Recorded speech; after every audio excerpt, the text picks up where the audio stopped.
युवा नेता कौन है? नरेंद्र मोदी भी एक समय पर युवा नेता हुआ करते थे। इंस्पायर होकर आपने ये किया। तो इंस्पिरेशन पूरे भारत के लिए हमारे माननीय प्रधानमंत्री नरेंद्र मोदी जी ही हैं। आप क्या क्या बदलाव लाना चाहेंगे फर्रुखाबाद में? अगर दिक्कत आ रही तो उन्हीं पे मैं वर्क करूंगा, उनसे युवाओं को और महिलाओं को भी बहुत ज्यादा फायदा होगा। कभी सत्ता का इस्तेमाल किया है? अब ये जायज काम है, तो हम किसी लड़ेंगे। से भी लड़ जाएंगे, वो कोई भी व्यक्ति हो, XYZ, मुझे सोचना भी नहीं है। वो किसी जनप्रतिनिधि से मिलना हुआ था तो वो आपके जरिए उनसे मिला, और जब वो उनसे मिल लिया तो वो आपको इग्नोर करने लगा। हाँ, वैसे तो काफी चीजें होती हैं, काफी लोग ऐसे होते हैं काफी। नमस्कार, मेरा नाम है अनुराग नंदन और स्वागत है आपका मेरे YouTube चैनल चाय विद बाबू में। तो आज के हमारे गेस्ट हैं सत्यम कटियार जी।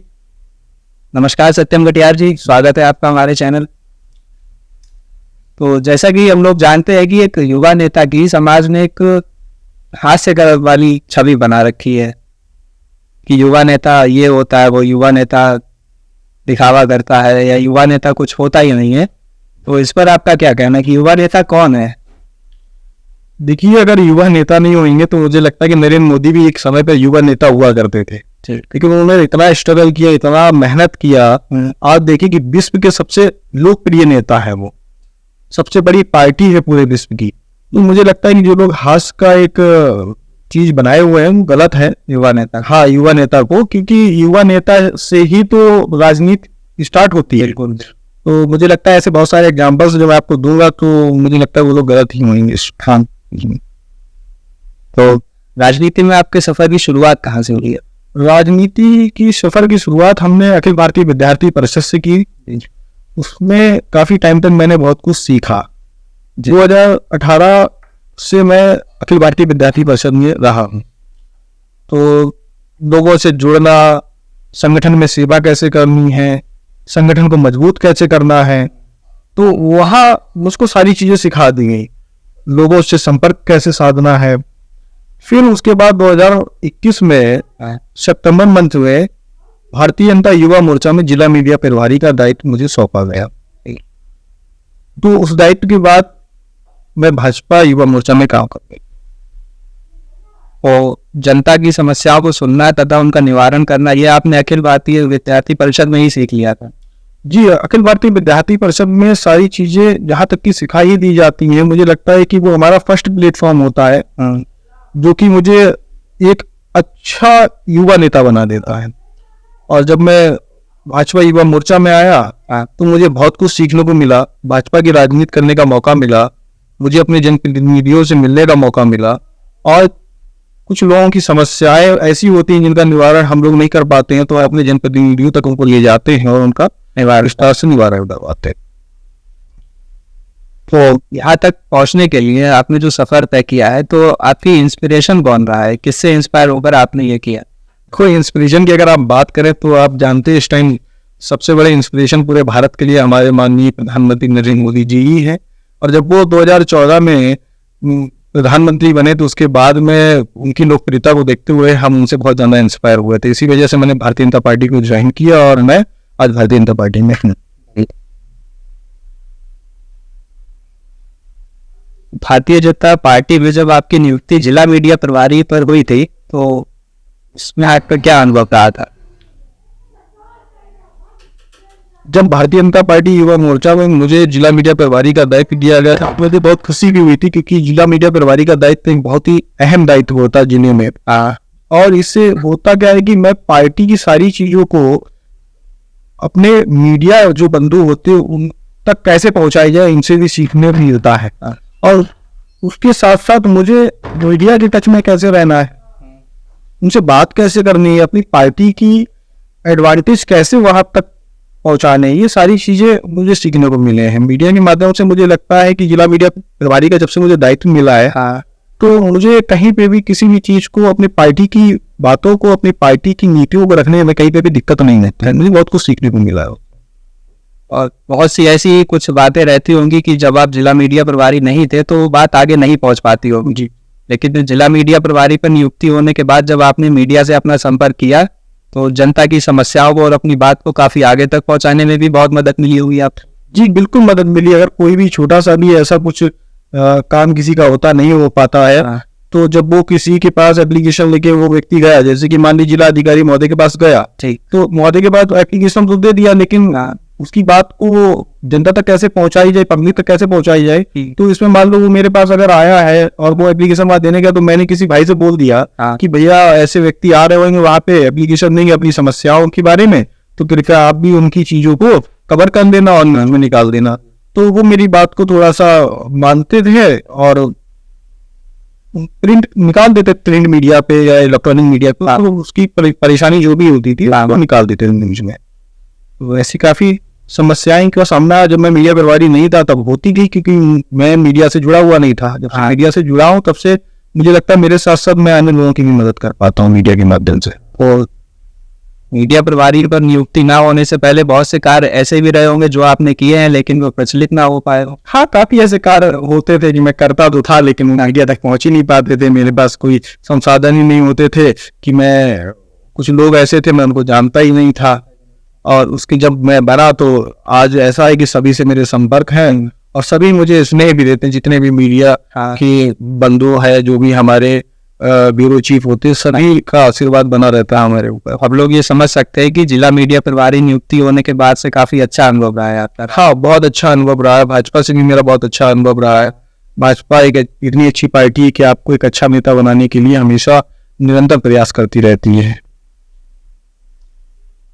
अगर आप राजनीति में किसी आगे बड़े पद पर गए तो आप क्या क्या बदलाव लाना चाहेंगे? देखिए, बदलाव की बात करें तो 2014 के बाद से लगातार बदलाव पूरे भारत में हो ही रहे हैं और 2017 के बाद से हमारे पूरे प्रदेश में लगातार बदलाव हो रहा है। फिर भी अगर कहीं ना कहीं हमारे जिले में देखा जाए तो कुछ कमियां हैं, बट अगर कभी ऐसा मौका मुझे मिलता है तो मैं सबसे पहले प्रयास यही करूंगा कि स्वास्थ्य और रोजगार और यहाँ पे जो भी अन्य परेशानियां हैं, शिक्षा की परेशानी भी कहीं ना कहीं बनी रहती है, रोजगार की बनी रहती है, इन चीज़ों पर मैं ज़्यादा काम करूंगा, डेवलपमेंट पे काम करूंगा। मुझे लगता है कि अन्य जिले बहुत आगे जा चुके हैं और हमारे जिले में भी थोड़ा सा डेवलपमेंट को लेकर थोड़ा पीछे हम लोग, तो मैं इन सब चीज़ों पे थोड़ा ज़्यादा ध्यान दूंगा। तो अभी हम लोगों ने एक सर्वे किया था जिसपे हम लोगों ने ये अनुमान लगाया कि फर्रुखाबाद का जो युवा है वो चाहे शिक्षा का क्षेत्र हो या फिर पैसे कमाने का नौकरी का क्षेत्र हो, तो वो फर्रुखाबाद छोड़कर बाहर शहरों में जाता है। तो ऐसी क्या कमियां हैं फर्रुखाबाद में जो यहाँ पे शिक्षा की कमी रह जाती है और युवाओं को रोजगार में दिक्कत हो रही है? हाँ, शिक्षा की कमी की अगर बात की जाए तो हाँ, मुझे लगता है कि हमारे जिले में भी वो संसाधन नहीं है जो कि वो यहाँ पे रह के कुछ अच्छी पढ़ाई कर पाए हैं। उनको पढ़ने के लिए या तो दिल्ली, लखनऊ या कोटा जाना पड़ता है। तो मुझे लगता है इस पे भी ध्यान हमारे जनप्रतिनिधियों को देना चाहिए। और रोजगार की रही बात, तो रोजगार का एक बहुत सिस्टम ये है कि कोई भी युवा अपने यहाँ रहकर काम नहीं करना चाहता। उसे लगता है यहाँ अगर हम काम करेंगे मुझे कोई देख लेगा तो मेरी इंसल्ट हो जाएगी। अब कोई बहुत अच्छा बड़ा काम करना चाहता है, यहाँ पे इंडस्ट्री तो नहीं है, हाँ, कंपनियां तो नहीं है, तो कंपनियां हैं ही नहीं, इंडस्ट्री है ही नहीं, उसके लिए तो उसको बाहर जाना पड़ेगा। लेकिन अगर देखा जाए तो कोई छोटे निम्न स्तर पे काम करना चाहे तो काफी ऐसे काम होते हैं, लेकिन वहाँ यहाँ पे रहकर लोग करते नहीं है। लेकिन जब बड़े जॉब की बात आती तो सारे जॉब के लिए हमारे पास यहाँ जिले में कुछ है ही नहीं, ना कोई इंडस्ट्री है, ना कोई कंपनी को ऐसा है ही नहीं जिसमें वो वर्क कर पाए। तो मुझे लगता है कि आने वाले समय पे इन सब चीज़ों पे भी ध्यान देना चाहिए। तो आपकी मेहनत और लगन को देखते हुए अगर फर्रुखाबाद की जनता ने चुनाव के माध्यम से आपको एक पद के लिए चुना, जैसे कि विधायक या सांसद, तो आप क्या क्या बदलाव लाना चाहेंगे फर्रुखाबाद में? विधायक और सांसद तो बहुत बड़ी चीज़ है, लेकिन तब भी कुछ कह नहीं सकते भारतीय जनता पार्टी का कांग्रेस को कहाँ बैठा दे। बट मुझे लगता है कि भारतीय जनता पार्टी की एक सबसे बड़ी नीति यही है कि वो सिर्फ अपने देश, अपने राज्य के लिए काम कर रही है, अपने यहाँ की जनता के लिए काम कर रही है। तो उन्हीं नीतियों को मैं नीचे तक पहुँचाने का प्रयास करूंगा। हम ये तो नहीं कह सकते कि हमारी पार्टी काम नहीं कर रही, हमारी पार्टी बहुत अच्छा काम करती है, युवाओं को लेकर, महिलाओं को लेकर, यहाँ तक कि जो बच्चे हैं उनको को भी देखते हुए काम कर रही है। लेकिन कहीं ना कहीं उनकी योजनाएं नीचे तक अगर नहीं पहुंच पा रही हैं तो कहीं ना कहीं कुछ चीजों में प्रॉब्लम है। तो उन चीजों को जहां पे दिक्कत आ रही तो उन्हीं पे मैं वर्क करूंगा। उनसे युवाओं को और महिलाओं को भी बहुत ज्यादा फायदा होगा, क्योंकि ऐसी बहुत सारी अनेकों योजना हमारे माननीय प्रधानमंत्री जी ने अब लागू कर दी है, जिससे कि युवा को भी बहुत बेनिफिट है और महिलाओं को भी बहुत बेनिफिट है।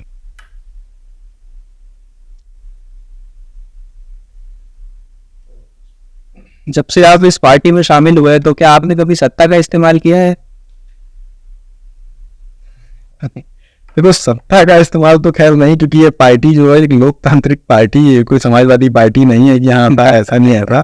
और अनुशासन इसका प्रथम उद्देश्य रहता है, अनुशासनहीनता यहाँ नहीं होती है, अनुशासित पार्टी है ये। तो ऐसा नहीं है, लेकिन हम लोग अपनी बात अपनी एक संवैधानिक तरीके से रखते हैं, उसको माना जाता है। कॉन्स्टिट्यूशन का यूज हम लोग करते हैं, सही चीज पे हम लोग क्या नाम, कैसा भी काम हो, अगर हम सही हैं, हमारा कोई व्यक्ति उसका काम सही है जाए, तो हर तरीके से हम लोग करेंगे। हम लड़ के करवा लेते हैं, युवा नेता किसके लिए? अगर सही काम है, जायज काम है, किसी से भी लड़ जाएंगे, वो कोई भी व्यक्ति हो, XYZ, मुझे सोचना भी नहीं है। लेकिन अगर गलत काम है तो उसे बताना, भैया ऐसा नहीं, ऐसा हो सकता है, क्योंकि ये पार्टी भारतीय जनता पार्टी है, यहाँ आप सोचो कि गलत काम करवा ले तो इम्पॉसिबल है। तो सत्ता में रहते हुए आपने सिर्फ जायज कामों के लिए जायज कामों के इस्तेमाल किया। हाँ, ये सिखाया ही जाता है। और मुझे लगता है कि ये पार्टी अनुशासन की श्रेणी में काम करने वाली पार्टी है, अनुशासनहीनता नहीं चलती है। तो पार्टी से जुड़ने के बाद काफी बार ऐसा हुआ होगा कि कुछ लोगों ने आपसे अपने स्वार्थ के लिए संपर्क किया हो, तो उसका कुछ किस्सा बताइए। हाँ, ऐसे काफी लोग हैं कि उनको किसी व्यक्ति विशेष से अगर मिलना है, मान लो बहुत बड़े नेता या जनप्रतिनिधि से मिलना आता है, तो ऐसे वो दिन प्रतिदिन हमारे पास आते रहे, हमसे अच्छे संबंध बना लिए। बट जब वो उनसे मिलने लगे, धीमे धीमे डायरेक्ट हो गया, उनके काम थे वो काम होने लगे, तो उन्होंने अपना रास्ता साइड से कर लिया। कभी कदार तो ऐसा भी होता है कि वो व्यक्ति मेरे सामने बैठा होता था, लेकिन वो ऐसा लगता है कि अनजान व्यक्ति हो। तो ऐसे काफी व्यक्ति आते रहते हैं। मतलब अगर किसी व्यक्ति को किसी जनप्रतिनिधि से मिलना हुआ था तो वो आपके जरिए उनसे मिला, और जब वो उनसे मिल लिया तो वो आपको इग्नोर करने लगा। हाँ, वैसे तो काफी चीजें होती हैं, काफी लोग ऐसे होते हैं, काफी स्वार्थी लोग भी काफी होते। हाँ, स्वार्थ की तो ये दुनिया है, लेकिन तब भी अभी इतना नहीं हो गया है। तो काफी बार आपको ये भी सामना हुआ होगा, जैसे कुछ लोग आपके पास मदद के लिए आए और फिर जब आपने लड़के अपनी सत्ता का इस्तेमाल करके जायज मदद उनकी की, फिर उसके बाद वो आपको भूल गए, ऐसा कोई किस्सा? हाँ, ऐसा होता है। जब हम लोग कहीं चुनाव का समय आता है तो काफी ऐसे लोग आते हैं, तो वो अपनी सारी मदद के लिए आते हैं, उनकी हम लोग मदद भी करते हैं। लेकिन जब हमको या हमारी पार्टी को मदद चाहिए होती है तो उस समय वो कहते हैं कि मेरे पास टाइम नहीं है, ये है वो है, तो वो भूल जाते हैं कि हाँ, पार्टी ने या पार्टी के पदाधिकारी होने के नाते हमने या हमारे लोगों ने उनके साथ क्या मदद की। उस समय वो सिर्फ अपना स्वार्थ देखते हैं, उनको कहीं जाना है। होता क्या, कभी कदार हम काफी अन्य लोगों की मदद करते हैं, तो यही सोच के करते हैं कि चलो मैं इनकी मदद कर रहा हूँ, हम इस लायक हैं, करते हैं। लेकिन कभी अगर हमें या हमारी पार्टी की जरूरत पड़ेगी तो 2 मिनट हमको दे देंगे, उसमें लोग ऐसा नहीं करते हैं। काफी ऐसे, सभी नहीं होते हैं, लेकिन कुछ ऐसे लोग होते हैं। नहीं, मतलब ये सब क्या बर्बाद निर्भर नहीं। हाँ, सबके ऊपर नहीं, ऐसे काफी लोग ऐसे हैं, मैंने अगर उनकी मदद की है तो वो 100% मेरे साथ हैं और हमारे साथ रहते हैं। तो राजनीति में आने के बाद जो अनुभव है आपका, उससे आप हमारे यूथ को क्या संदेश देना चाहेंगे?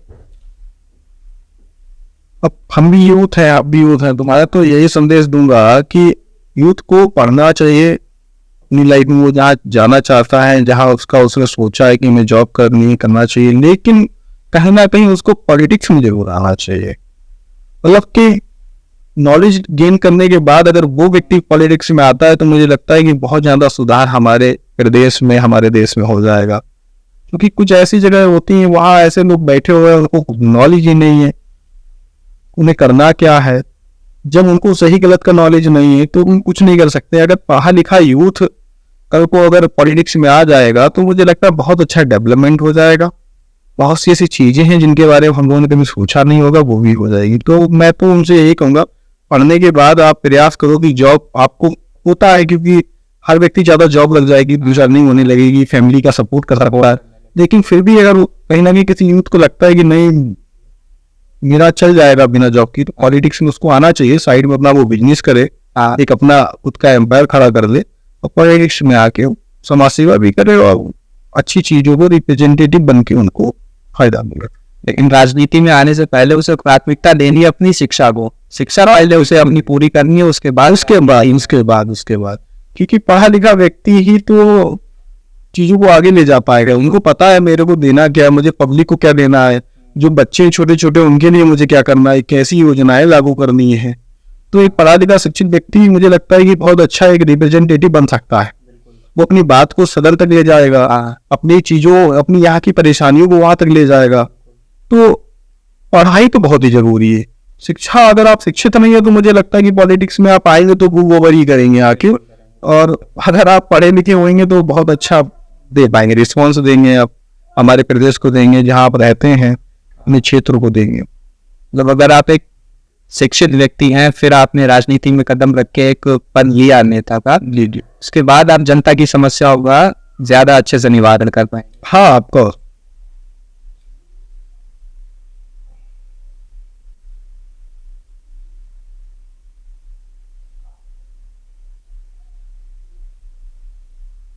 फरीदाबाद की राजनीतिक नेताओं के ऊपर आपका कुछ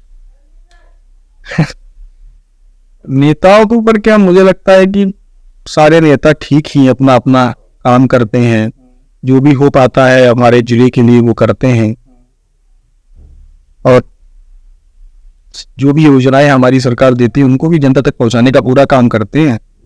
कहीं 19-20 अगर कुछ परेशानियां ऐसी हो जाती हैं, नहीं हो पाता है, तो उनमें उनकी कोई गलती नहीं होती है, लेकिन हाँ, प्रयास तो वो लोग पूरा ही करते हैं। और प्रयास देखा जाए तो भी मेला रामनगरिया जब हमारे यहाँ अभी लगा हुआ था, और उसमें माननीय विधायक जी ने बहुत मेहनत की, अरुण गोविल जी भी आए, और उसको कैसे हम लोग अच्छे से अच्छा रिप्रेजेंट करें, सारी मेहनत, वो आगे भी मेहनत कर रहे हैं वो, कि पांचाल घाट को कैसे हम एक अच्छा टूरिज्म बना दें। ऐसे हमारे माननीय सांसद जी भी इन्हीं चीजों में लगे रहते हैं। सुशील साकी जी की अगर हम बात करें, विधायक जो हमारे अमृतपुर हैं, वो भी अपने क्षेत्र में अच्छा काम करवाते हैं, सारी सड़कों में कहीं ना कहीं काम लगा ही रहता है। हाँ, भोजपुर विधायक, कई बार ये होता है कि काफी अच्छे कार्य करने के बाद अगर किसी नेता के द्वारा कोई कार्य नहीं हो पाता है तो जनता उसकी छवि खराब कर देती है कि आपने किया ही क्या है। हाँ, ये मुझे लगता है कि पब्लिक की छोटी सी गलती होती है, क्योंकि मुझे लगता है कि लाख अच्छाइयों पे अगर एक बुराई हो भी जाती तो उसको हमें इग्नोर करना चाहिए। और हो सकता है उससे आपके नेता का जो मनोबल होता है वो भी डाउन हो जाता है, कि नेता तो वो 100% देने का प्रयास करता है, कहीं एक काम रह जाता है, क्योंकि ऐसा है, उसमें भी थोड़ा नॉलेज की कमी होती है। पब्लिक में कुछ ऐसे लोग होते हैं, उन्हें ये लगता है कि ये तो विधायक है, ये तो सांसद, ये तो ऐसे उठा के रख देंगे, काम हो जाएगा। तो ऐसा नहीं होता, वो सारी चीजों का एक प्रोसीजर होता है। कहीं कहीं सारी चीजें पास हो जाती, काम हो जाता है, लेकिन लास्ट टाइम जैसे मान लो ये आचार संहिता ही लग जाएगी तो काम रुक जाएगा। तो उसमें समझना चाहिए वहां के लोगों को, या बात करनी चाहिए उनको। गलत बोलने से तो अच्छा है कि आप वहां तक जाए। मुझे लगता है अगर कहीं ना कहीं डेवलपमेंट नहीं हो पा रहा है तो उसमें वहां के जनप्रतिनिधियों की कोई कमी नहीं है, वहां पे रहने वाले स्थायी निवासियों की कमी है। क्योंकि मुझे लगता है कि आपके यहाँ प्रॉब्लम जो हो रही है, आप उनको विधायक या सांसदों तक पहुंचाए चाहे। अब उनको सपना तो आएगा नहीं, भगवान नहीं है, विधायक हैं। तो मुझे लगता है कि अगर आप एक बार एप्लीकेशन लेके जाएंगे तो उसको देखेंगे, समझेंगे। अगर उस चीज में लेट हो रहा तो एक बार आप रिमाइंडर दे दें उनको, दोबारा से एप्लीकेशन दे दें। तब भी अगर ना हो तो मैं उनकी गलती मानता हूँ, लेकिन आप खुद देख सकते हैं, आप भी यही रहते हैं, आपको लगना चाहिए कि ऐसा कोई भी जगह नहीं है जहां से कोई व्यक्ति किसी जनप्रतिनिधि के पास एप्लीकेशन लेके जाता भी हो, खाली घर पे बैठ के कहेगा कि नालियां खराब है, रोड खराब है। लेकिन मैंने नहीं देखा कि कोई गया हो, माननीय सांसद जी हमारे यहाँ की ऐसी रोड है, इसे आप सही करवा दो। मतलब कुछ लोग जाते हैं जो बहुत बड़ी समस्या हो जाती है। इस संपूर्ण प्रक्रिया को करने के लिए एक शिक्षित व्यक्ति की जरूरत होती है, तो शिक्षा प्राथमिकता है। प्राथमिकता आपका शिक्षित होना, शिक्षित होना है। तो सत्यम जी, मेरा सवाल अब आपसे ये है कि अगर कोई युवा अपनी शिक्षा पूर्ण करने के बाद राजनीति में कदम रखना चाहे तो वो शुरुआत कैसे करे राजनीति की, कि मतलब राजनीति में उसे कहाँ से शुरुआत करनी चाहिए? देखिए, राजनीति में शुरुआत आप जहाँ स्थायी निवासी हैं, जहाँ आप रहते हैं, XYZ कहीं भी रह रहे हो आप, मैं यही नहीं कहूँगा, हो सकता हो कि आप रहने वाले किसी ग्रामीण क्षेत्र को, लेकिन आप शहर में रह रहे हो, तो शहर में शुरुआत आप या तो पॉलिटिकल पार्टीज के एक क्षेत्र होते हैं, जैसे बूथ होता है, सेक्टर होता है, वहां से शुरू करें, या वार्ड होते हैं तो उसका आप चुनाव लड़ सकते हैं। लेकिन शुरुआत आप वहीं से करें, छोटे स्तर से ही करें, और वहां से आप जब सीखते हो आगे आएंगे तो मुझे लगता है कि आप बहुत अच्छे रिप्रेजेंटेटिव बन जाएंगे। और कहीं पे भी आप कुछ भी बने, वहां से काम करना जरूर शुरू करें। अगर आप प्रधान बनते हैं अपने ग्राम पंचायत के, मुझे लगता है वहां पे एक अच्छा काम करिए, तो 10 लोग कहीं जाएंगे, बताएंगे भैया हमारे यहाँ का प्रधान देखो कैसा है, आपका तो मुझे नहीं पता, मेरे यहाँ तो बहुत अच्छा काम करता है। आप कहीं वार्ड मेंबर बन जाते हैं, सभासद अगर आप बनते हैं, आप अपने यहाँ की सारी रोड नालियां अच्छे से बनवा देते हैं, साफ सफाई रखते हैं। कल को आप जब कहीं जाते हैं तो लोग आपको बोलेंगे भैया आप इतना अच्छा काम करते हो, हमारे यहाँ पे भी आप जैसा वार्ड मेंबर हो जाए तो मजा आ जाए। तो मुझे लगता है कि हर व्यक्ति को नीचे से शुरुआत करनी चाहिए और इतना अच्छा काम करना चाहिए कि जनता उसको अपने आप ऊपर पहुंचा दे, उसको कहना ही ना पड़े। लेकिन शुरुआत उसे अपने ही शहर से करनी चाहिए, जन्म स्थान से ही। मुझे लगता है क्योंकि वहाँ के लोगों ने आपको बचपन से देखा है, उन्हें उम्मीदें होती है, हर किसी को आप इच्छाएं होती है कि ये बच्चा बड़ा होगा तो मुझे कुछ देगा। और मुझे लगता है कि जहाँ हम लोग रहते हैं वो मेरा पूरा एक परिवार होता है, चाहे मेरा गाँव हो। गाँव में जब हम छोटे होंगे या मैं जब मेरा जन्म हुआ होगा तो पूरे गाँव में खुशी होगी, बेटा हुआ है। फिर जब हम जाते होंगे वो खिलाते होंगे, जब हम अच्छा शिक्षा जब ग्रहण कर रहे होते हैं तो उन्हें लगता है कि शायद ये कुछ बन जाएगा तो मुझे भी कुछ लाभ मिलेगा। तो मुझे लगता है कि वो पूरा गांव या पूरा वार्ड हमारा पूरा परिवार और मेरा होल फैमिली होता है, तो मुझे उसको देख के काम करना चाहिए, हर किसी के लिए काम करना चाहिए। तो उस जगह पे ऐसा भी होता है कि मैंने देखा कि कोई व्यक्ति चुनाव लड़ता है, चुनाव के टाइम पे कुछ लोग उसे वोट देते हैं, कुछ लोग वोट नहीं देते हैं, तो वहां पे फिर वो पार्शियलिटी करने लगता है कि साहब इन्होंने मुझे वोट नहीं दिया तो मैं इनके यहाँ काम नहीं करवाऊंगा, मैं इनके यहाँ झाड़ू नहीं लगवाऊंगा। ऐसा भी नहीं करना चाहिए। मेरा मानना है खुद का कि जब हम लोग चुनाव लड़ते हैं तब हम प्रत्याशी होते हैं और सभी प्रत्याशी होते हैं, लेकिन जब हम चुनाव जीतते हैं तो हम प्रधान या सभासद जब बनते हैं तो हम पूरे क्षेत्र के सभासद या प्रधान बन जाते हैं, एक रिप्रेजेंटेटिव होते हैं। देखा जाए तो सबका एक मसीहा या उसको कुछ भी बोल सकते हैं भी होते हैं, एक मुखिया बोल सकते हैं। तो मुखिया के लिए सारी चीज ही बराबर होनी चाहिए, क्योंकि मुझे लगता है कि किसी ने वोट दिया या नहीं दिया मुझे नहीं पता, मुखिया होने के नाते मुझे सारा ही काम एक जैसा करना चाहिए। तो कुछ लोग पार्शियलिटी करते हैं तो मुझे लगता है उनको नहीं करनी चाहिए, उस समय वो अपने पद को देखते हुए सारा काम एक अच्छे तरीके से करवाएं बिना भेदभाव के। सत्यम जी, मेरा सवाल आपसे एक ये भी है कि जब इलेक्शन का टाइम होता है तो बहुत से लोग तथा युवा ये कहते हैं कि हम वोट डालने नहीं जाएंगे, क्योंकि अगर हमने एक वोट नहीं भी डाला तो पार्टी को क्या ही फर्क पड़ेगा। तो इस एक वोट की महत्वता आप हमें समझाइए तथा ऑडियंस को बताइए कि वोट की कितनी प्राथमिकता रहती है हर पार्टी के लिए। मुझे लगता है कि एक वोट का मतलब ही शुरू होता है हमारे डेवलपमेंट से, हमारे विकास से, हमारे संविधान से, हमारे कॉन्स्टिट्यूशन से। तो मुझे लगता है कि जो व्यक्ति अगर शिक्षित है और वो ऐसा सोचता है कि हम एक वोट नहीं डालने जाएंगे, कई फर्क पड़ेगा, तो मुझे लगता है उसके अंदर शिक्षा की सबसे बड़ी कमी है, क्योंकि ये मेरा एक लोकतांत्रिक हक है वोट डालना, और इससे तो मैं सब कुछ बदल सकता हूँ। यही एक ताकत हमें दे के गए हैं भाई, कॉन्स्टिट्यूशन ने मुझे एक ही ताकत दी है, डॉक्टर भीमराव अम्बेडकर ने मुझे एक ही ताकत इसको दी है, जिससे कि मैं किसी भी गलत चीज को, किसी भी गलत रिप्रेजेंटेटिव को या किसी भी गलत सरकार को मैं एक वोट के माध्यम से ही हटा सकता हूँ। अगर वो कहते हैं एक वोट से क्या होगा, तो एक वोट से सरकारें गिर चुकी हैं। तो ये गलतफहमी मुझे लगता है कि जो भी युवा, जो भी यूथ, हमारे भाई बहन जो भी बाहर अगर है तो अपने अपने क्षेत्र में जरूर आए वोटिंग टाइम पे और वोट जरूर डालें। वोट डालने से ही तो हम लोग किसी चीज को हम चेंज कर सकते हैं। कहीं पे कुछ गलत व्यक्ति अगर वहां पे बैठा हो उसको मैं हटाने का काम करूंगा, और यही तो एक ताकत है। अगर हम लोग वोट को ही महत्व नहीं देंगे तो फिर डेमोक्रेसी का मतलब ही नहीं। बिल्कुल सही कहा आपने। तो अभी हाल ही में एक खाद्य पदार्थ को आपने सीज करवाया था, खाद्य गोदाम। हाँ, मैं चूंकि आपको बता दूं, जिला मीडिया प्रभारी भाजपा युवा मोर्चा होने के बाद 2023 में भाजपा की तरफ से मुझे सहकारी समिति में चुनाव लड़वाया गया था, जिसका मैं अध्यक्ष भी निर्वाचित हो गया था 19 मार्च 2023 में। ठीक। तो वहां पे जब मैं अध्यक्ष बना, उसके बाद हमारे जो सचिव थे और भी एक कर्मचारी थे, तो मैंने उनसे काफी चीजों के बारे में जानकारी चाहिए। वो जानकारी देने में असमर्थ रहे। अपनी जानकारी तो निजी उन्होंने दे दी कि ऐसा नहीं ऐसा, लेकिन कुछ कर्मचारी थे उसकी जानकारी नहीं दे पाए, गोदाम के बारे में या वहां पे खाद है कि नहीं, और भी कुछ चीजें थी उनकी जानकारी नहीं दे पाए। तो जब मैंने विभाग से उन चीजों को मांगा तो मुझे पता लगा कि जो कर्मचारी है वो फर्जी है, तो उसका कोई अनुमोदन या प्रस्ताव नहीं है। हाँ, दूसरा समिति ज्यादातर बंद ही रहती वहां के क्षेत्र के। वहां पर जो कर्मचारी कार्यरत था वो नकली था, नकली कह सकते हैं, अब फर्जी बोल सकते हैं, हम नस्ली बोल सकते हैं। समय से लगा था ऐसा सचिव का कहना था, लेकिन मुझे लगा समय से लगा था तो आपके कार्यकाल में तो हटना चाहिए नाम, ऐसा उन्होंने नहीं किया।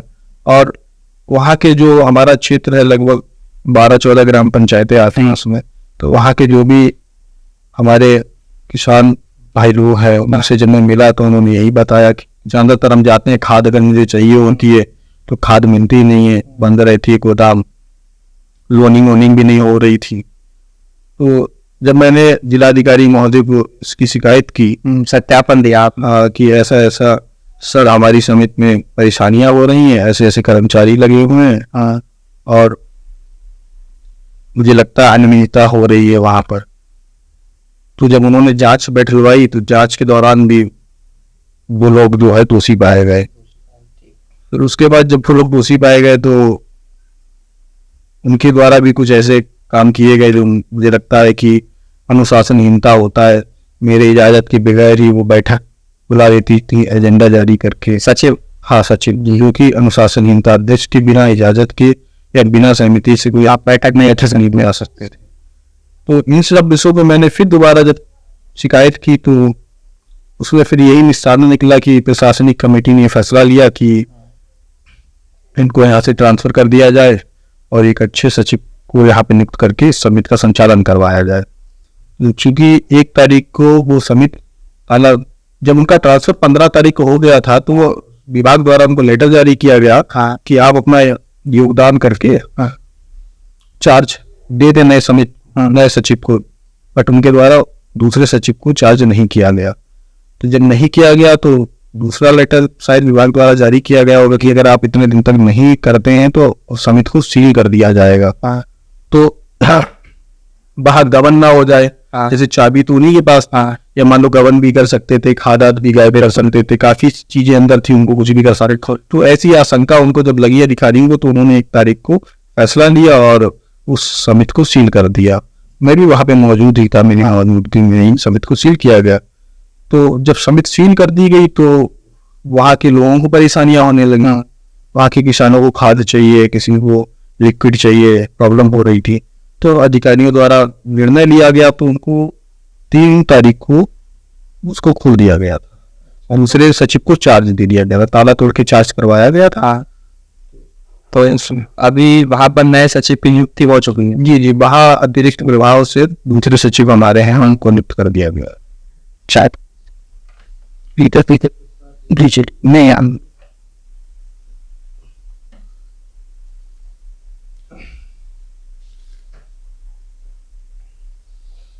सत्यम जी, आपके कार्यकाल को मद्देनजर रखते हुए तथा आपके जीवन में कोई ऐसा पद है जिसने आपकी जिंदगी बदल दी हो और उससे आप प्रेरित होकर दूसरों को कोई संदेश देना चाहें?